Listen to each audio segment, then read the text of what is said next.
Okay, so now we have factor by grouping, and we use factor by grouping mostly when we have 4 terms and there's no greatest common factor that we can bring out.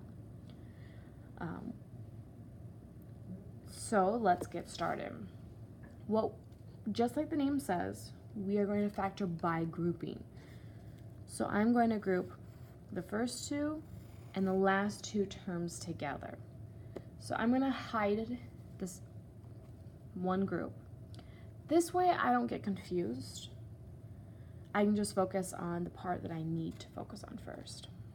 And I notice I can bring out an x squared. So let's divide by x squared. We get x minus 4. Okay, now I can hide this first part because we already factored this first grouping. So I'm going to hide it. And I look at this and I have negative 9x plus 36. I can bring out a negative 9.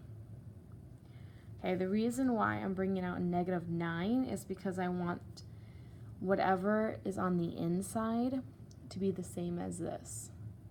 And we don't want a negative x. So I'm going to take out a negative 9. And we get x minus 4.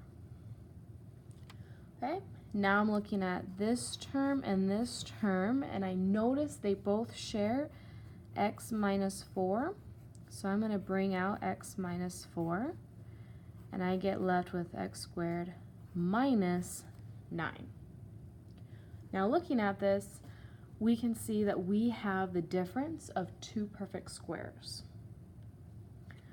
So we have to factor that out.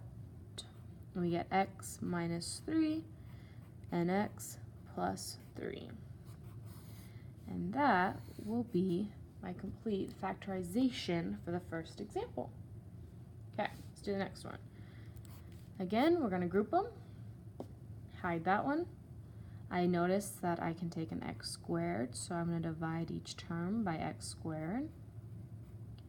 I get x minus 2. Now this side, I can just take out a 4. So we have a plus 4, x minus 2.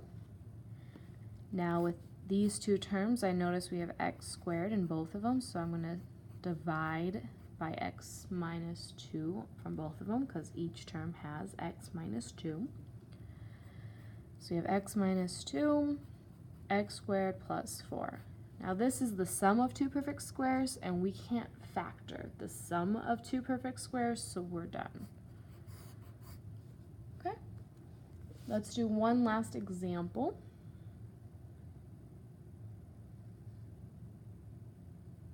Now this one is like we did in the other video when we were factoring trinomials.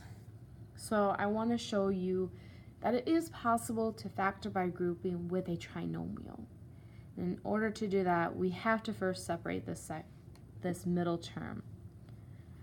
So we're going to have 2x squared plus 4x plus 5x plus 10.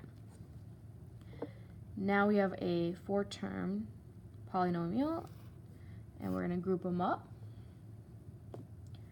We can take a 2x out of this, so we have 2x, x minus 2.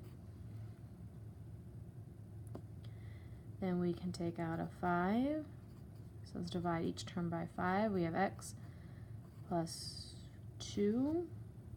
This should be a plus, sorry about that. Now we can see that this term and this term both have x plus 2.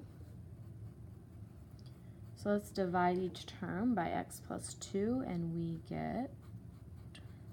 gotta bring that out, 2x plus 5 left over. And that's it. That is factoring by grouping.